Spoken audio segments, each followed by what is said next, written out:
लोकसभा चुनाव में दिल्ली में पहली बार लोकसभा चुनाव में थर्ड जेंडर मैदान में है। दक्षिण दिल्ली लोकसभा से निर्दलीय प्रत्याशी के रूप में उतरे हैं राजन सिंह। नंगे पांव डोर टू डोर जाकर कर रहे हैं चुनाव प्रचार और अपनी गारंटी कार्ड लोगों को देकर पढ़े लिखे उम्मीदवार को वोट देने की अपील कर रहे हैं। दोनों ही मुख्य पार्टी और उनके प्रत्याशियों पर कई गंभीर आरोप भी लगाए। आजादी के 75 साल बाद भी किसी पार्टी का ध्यान नहीं दिया गया थर्ड जेंडर पर और ऐसे आरोप लगाए गए। थर्ड जेंडर के लिए ना अस्पताल, ना बस, ना ट्रेन, मेट्रो, ना ही शौचालय में कोई अलग व्यवस्था होती है। संसद में महिला को आरक्षण तो थर्ड जेंडर को आरक्षण क्यों नहीं है? 2014 में बहादुरी पुरस्कार से राष्ट्रपति से लेकर प्रधानमंत्री और मुख्यमंत्री से नवाजे जा चुके हैं राजन सिंह। आर्यभट्ट कॉलेज में सचिव के पद पर भी रह चुके हैं और पहली बार जो चुनाव है वो भी लड़ा था।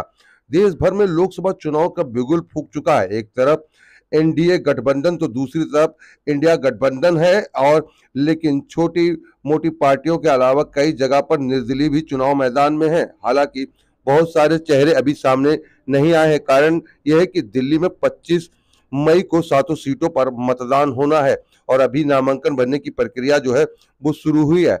जब नामांकन हो जाएगा तब तस्वीरें साफ होंगी कि दिल्ली की 7 सीटों पर एनडीए और इंडिया गठबंधन के उम्मीदवार के अलावा और कौन कौन उम्मीदवार हैं। क्योंकि एनडीए और इंडिया गठबंधन दोनों ही अपने अपने उम्मीदवारों की घोषणा कर चुके हैं और चुनाव प्रचार में जुट गए हैं। लेकिन साउथ दिल्ली की लोकसभा सीट से एक निर्दलीय उम्मीदवार ताल ठोक रहा है और वो चुनाव प्रचार में भी जुट गया है। कौन है वो प्रत्याशी, क्या करता है, उसका बैकग्राउंड क्या है, किस वादे और दावे से दमकर वो चुनावी मैदान में उतरा है, ये वो हम आपको सुनवाते भी हैं। लेकिन उससे पहले जिस तरीके की हम तस्वीरें दिखा रहे हैं कि जो सहयोग मिल रहा है वो आप देखिए। जी हाँ, ये है राजन सिंह और ये थर्ड जेंडर है और साउथ दिल्ली में ही रहते हैं।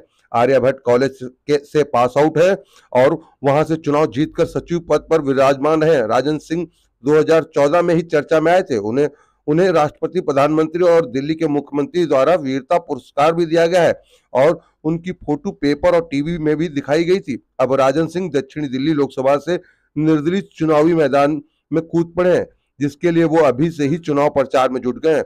वो रोजाना सुबह में नंगे पांव ही अपने साथियों के साथ डोर टू डोर पद यात्रा पर निकल जा रहे हैं, जिसकी हम तस्वीरें दिखा रहे हैं। तस्वीरें राजधानी दिल्ली की हैं और राजधानी दिल्ली में देखिए कि किस तरीके से चुनाव प्रचार में जुटे हुए हैं राजन सिंह और किस तरीके का जो सहयोग है वो मिल रहा है राजन सिंह को, वो भी हम आपको दिखा रहे हैं। आरसू न्यूज की एक खबर अगर आप यूट्यूब पर देख रहे हैं तो हमारे चैनल को सब्सक्राइब करें, अगर फेसबुक पर देख रहे हैं तो हमारे चैनल को फॉलो करें, अगर डेली हंट पर आरसू न्यूज को देख रहे हैं तो डेली हंट पर भी आरसू न्यूज को फॉलो करें, जहां पर आपको देश दुनिया की तमाम खबरें मिलती हैं। आरसू न्यूज के लिए आप देख रहे हैं कैमरामैन धर्मेंद्र कुमार के साथ मनोज कुमार की रिपोर्ट। पहली बार हुआ है देश में सबसे कम मेरे। हाँ, मैं देख लिया आपको, मेरे पहचाना नहीं दिया आपको। अरे अब तो सब पूरे देश भर में सबसे कम उम्र का लोकसभा उम्मीदवार हूँ। आप लोग थोड़ा सब करवा दो सर, है पूरे देश में सबसे कम उम्र का लोकसभा उम्मीदवार हूँ मैं। राजन नाम है मेरा। आप लोग थोड़ा सब लोगों को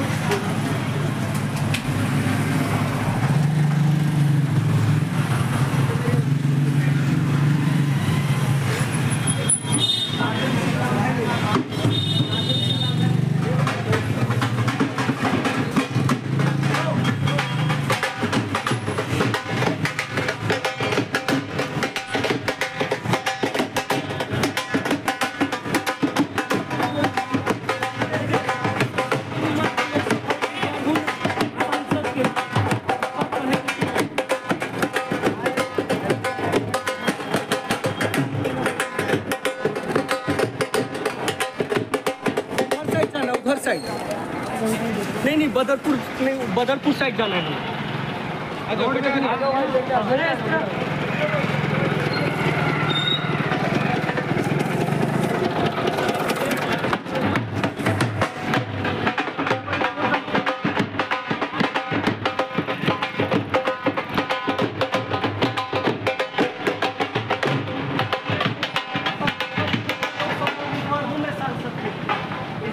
पढ़े लिखे लोगों को वोट दीजिए, बस यही निवेदन करना। राजन सिंह नाम है।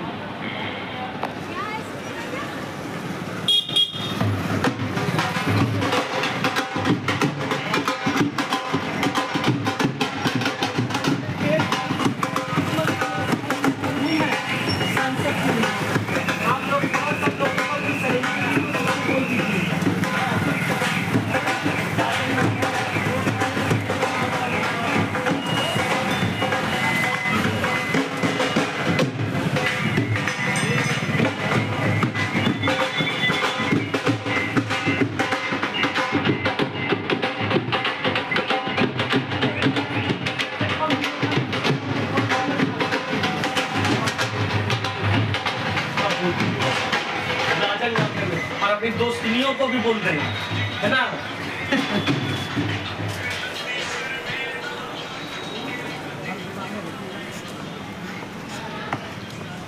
सर पूरे देश भर में सबसे कम उम्र का लोकसभा उम्मीदवार हूँ मैं सांसद के लिए।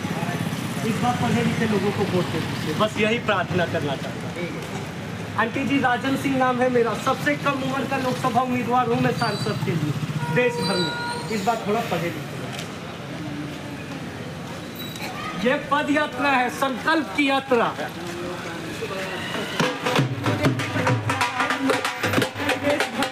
कम उम्र का लोकसभा उम्मीदवार हूँ मैं सांसद के लिए। इस बार पढ़े लिखे लोगों को वोट दे दीजिए, बस इतना ही नहीं।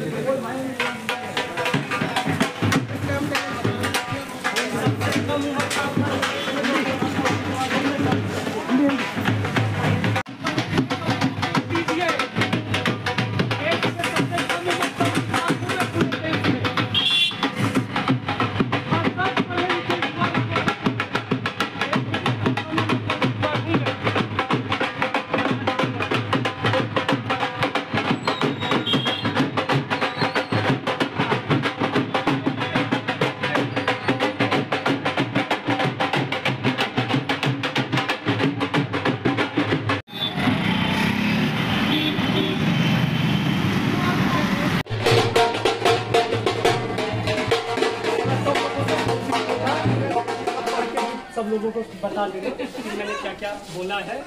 मेन है उम्र, और थोड़ा सा प्लीज सब लोगों को बोल दीजिए, क्योंकि मैं ही सबसे पूरे देश में सांसद का आप लोग थोड़ा सा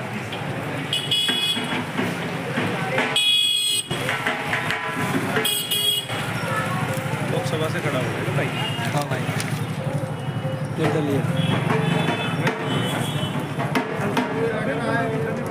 नहीं सबसे कम।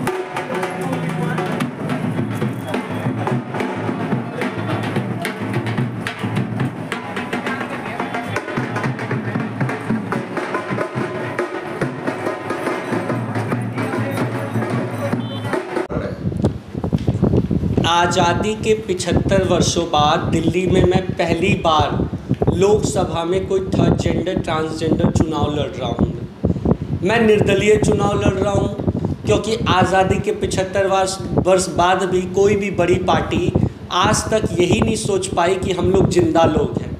अगर हम लोग जिंदा होते तो कभी तो कोई हम लोगों को पार्लियामेंट का टिकट देता, कभी तो कोई हम लोगों को राज्यसभा भेजता, लेकिन कोई भेजता ही नहीं है। वो सोचते हैं कि हम लोग जिंदा ही नहीं हैं, लेकिन मैं बताना चाहता हूँ कि हम लोग जिंदा हैं। देखिए, हम लोगों का 2 आँख, 2 हाथ, 2 पाँव हैं। हम लोग इसी देश के नागरिक हैं। हम लोग भी वोट देते हैं, हम लोग भी वोटर हैं, और हम लोग तो आपके घरों में सबसे ज़्यादा बधाई देते हैं, आपको तो सबसे ज़्यादा दुआ देते हैं। तो सर जी, मैं जो दक्षिणी दिल्ली से निर्दलीय प्रत्याशी हूँ और देश में पहली बार दिल्ली के अंदर लोकसभा में ट्रांसजेंडर कैंडिडेट हूँ, मैं तो स्पष्ट कहना चाहता हूँ, हमने एक गारंटी कार्ड बनाया है।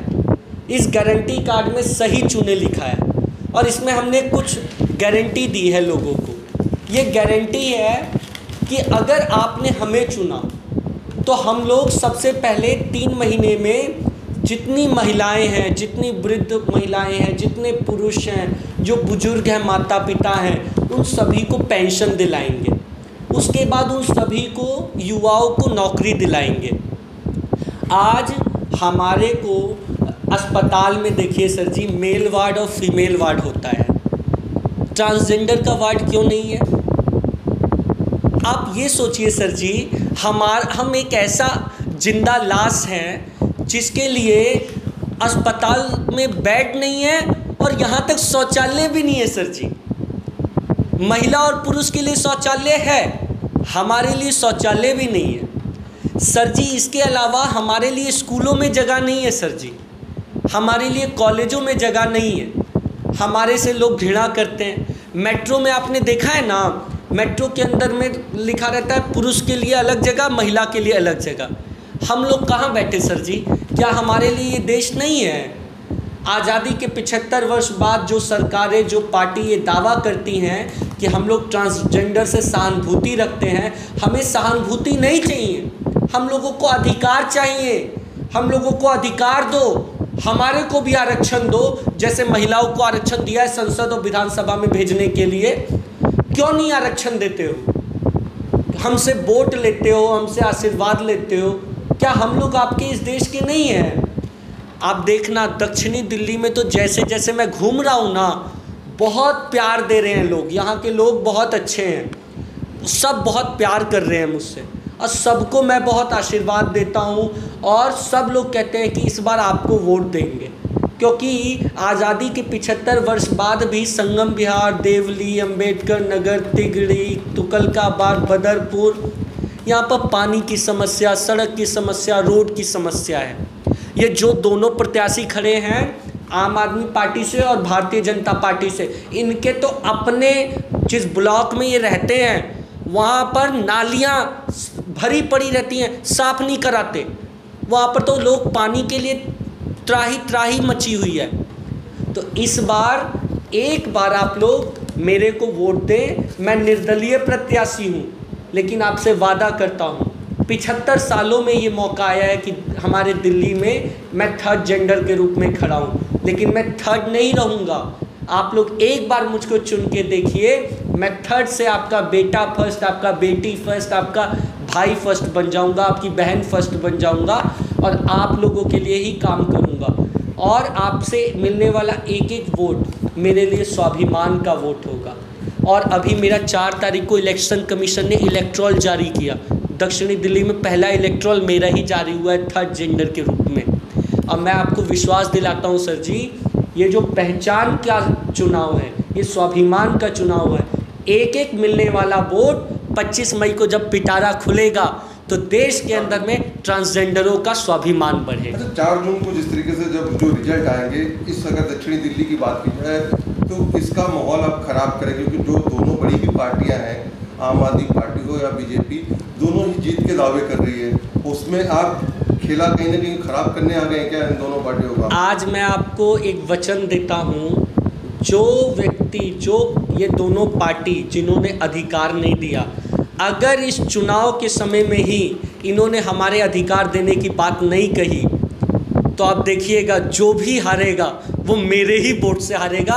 जितना वोट मुझको मिलेगा उतने ही वोट से वो हारेंगे। ये देख लीजिएगा। ये हम लोगों से नफरत करते हैं, लेकिन जनता हम लोगों से प्यार करती है। जनता सब जानती है कि ये दोनों तो, और मैं तो इन दोनों से पढ़ा लिखा हूँ सर जी, और इन दोनों, ये तो दोनों ही अपराधी हैं, ये दोनों ही मारपीट वाले हैं। ये दोनों विधायक रहते हैं तो अपने क्षेत्र में काम क्यों नहीं करते? अब संसद जाना है इनको, हम लोग संसद जाएंगे और पूरे विश्व में भारत का नाम ऊंचा करेंगे, दक्षिणी दिल्ली का नाम ऊंचा करेंगे कि दक्षिणी दिल्ली के लोगों ने पहली बार प्रेम और सम्मान देकर एक थर्ड जेंडर को संसद भवन पहुंचाया। आज़ादी के बाद पहली बार ऐसा सुनहरा अवसर आया जब हमें भी आज़ादी मिल जाएगी, हम भी गुलामी की जंजीरों से आज़ाद होकर पहली बार संसद भवन जाएंगे। राजन, ये तो होगी चुनाव की बातें। अगर अब बात करी जाए जिस तरीके से आपके भविष्य, जिस तरीके से जब स्टार्ट करा आपने, क्योंकि जब आप राजनीति में नहीं भी थे, अब तो राजनीति में आ चुके। इससे पहले आपने जब कई साल पहले जब आपको अवार्ड मिले थे, वो किस लिए मिले थे अवार्ड, उसके बारे में आप? मुझे बहादुरी के लिए वीरता का पुरस्कार मिला था 2014 में। 26 मई 2014 को जब प्रधानमंत्री मोदी जी शपथ लिए पहली बार प्रधानमंत्री का, तो उसके अगले दिन ही देश के सब बड़े बड़े न्यूज़पेपरों ने मेरे बारे में छापा, मेरे को वीरता का पुरस्कार देने की घोषणा हुई। फिर ये अरविंद केजरीवाल जी जब मुख्यमंत्री बने तो इन्होंने मुझको बुलाया, मुझको सम्मानित किया, राष्ट्रपति जी ने मुझको सम्मानित किया। और दिल्ली में तो मैं जब चुनाव लड़ा यूनिवर्सिटी वाले में, आर्यभट्ट कॉलेज में मैं पढ़ाई किया हूँ। आर्यभट्ट कॉलेज से मैं पहली बार देश के अंदर में पहली बार कोई ट्रांसजेंडर चुनाव जीता और छात्र संघ के अंदर में निर्वाचित होकर कोई पद पर पहुंचा। मैं जॉइंट सेक्रेटरी बना था। उसके बाद से मैं अपने समुदाय की आवाज़ को उठाने लगा। मैंने एक पुस्तक भी लिखी है, मेरा क्या कसूर, और इस बार जनता इतिहास बनाएगी। और देखिएगा, इतना मेरा झोली वोटों से भर देगी ये जनता, इतना मेरा वोटों से झोली भर देगी कि ये दोनों पार्टी वाले हैरान होके अगली बार विधानसभा में इन्हें किन्नरों को, ट्रांसजेंडरों को टिकट देना ही पड़ेगा, और नहीं देंगे तो हमारा श्राप लगेगा, इनकी कभी सरकार नहीं बनेगी।